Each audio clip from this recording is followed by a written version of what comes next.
tell you about a plan you can follow, which takes only a little time each day, 5 days a week, and which brings results out of all proportion to the time spent. For a moment, consider the things your mind has brought you. Everything you have, your work, your relationship with your family and others, your philosophy of life, all come to you as a result of using your mind. Now consider the estimate made by experts. You have probably been operating on less than 10% of your mental capacities, much less.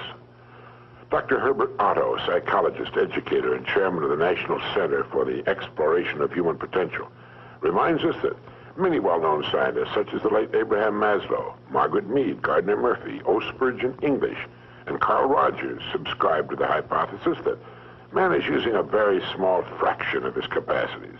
Margaret Mead quotes a 6% figure. Herbert Otto writes, "My own estimate is 5% or less."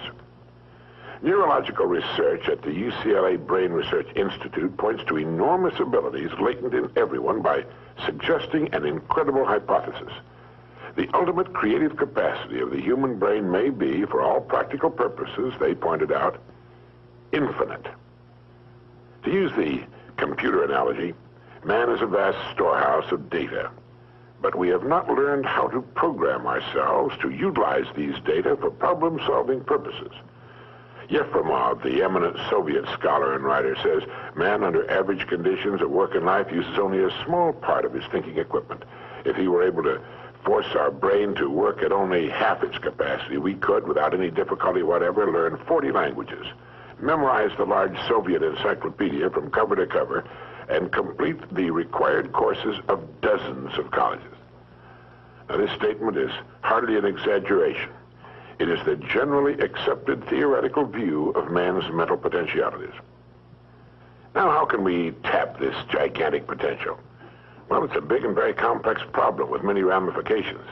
But as Herbert Otto points out, it is clear that persons who live close to their capacity, who continue to activate their potential, have a pronounced sense of well-being and considerable energy. They see themselves as leading purposeful and creative lives. If everything you have is the result of using just 10% of your mind, consider for a moment what it will mean to you and your family if you can increase this percentage. Now, none of us, as a rule, has the slightest notion of the real capabilities of his mind.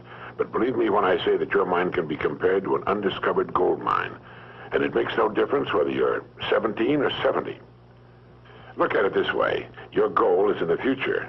Your problem is to bridge the gap which exists between where you are now and the goal you intend to reach. This is the problem to solve. Robert Seashore, when chairman of the Department of Psychology at Northwestern University, pointed out that successful people are not people without problems. They're simply people who've learned to solve their problems. And there you have it. Living successfully, getting the things we want from life is a matter of solving the problems which stand between where we now are and the point we wish to reach. No one is without problems. They're a part of living. But let me show you how much time we waste in worrying about the wrong problems. Here's a reliable estimate of the things people worry about. Things that never happen, 40%. Things over and past that can't be changed by all the worry in the world, 30%. Needless worries about our health, 12%. Petty miscellaneous worries, 10%. Real, legitimate worries, 8%. In short, 92% of the average person's worries take up valuable time, cause painful stress, even mental anguish, and are absolutely unnecessary. And of the real, legitimate worries, there are two kinds. There are the problems we can solve, and there are the problems beyond our ability to personally solve. But most of our real problems usually fall into the first group, the ones we can solve if we learn how. Now I'm going to assume you've decided upon a goal. Your problem is, how do I achieve it? Your goal may be a promotion, a greater income, a beautiful home. It makes little difference what your goal happens to be. But you have your goal, and you know that you will become and you will achieve what you think about. That is, if you stay with it, you will reach your goal. But how? Well, it's right here that your mind comes into play. What if I told you that you have a superpower sitting right between your ears, but you're barely using it? Earl Nightingale revealed a plan to unlock the full potential of your mind, and it starts with understanding this one truth. Most people only use a small fraction of their mind's capacity.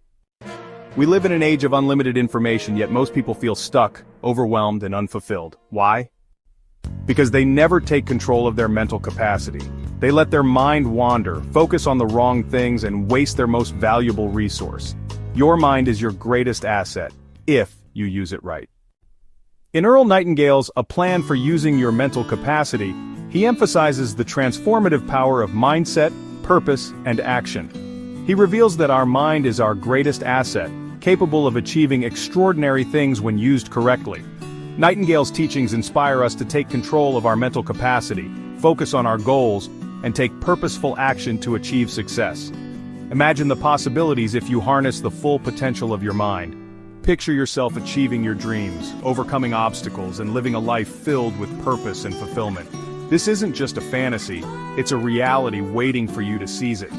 Earl Nightingale's wisdom serves as a beacon, guiding us to unlock the miracle of our minds. By shifting our mindset, setting clear goals, and taking deliberate actions, we can transform our lives in ways we've only dreamed of.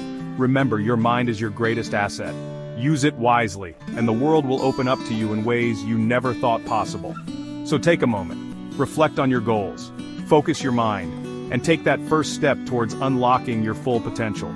The journey to mental mastery starts now.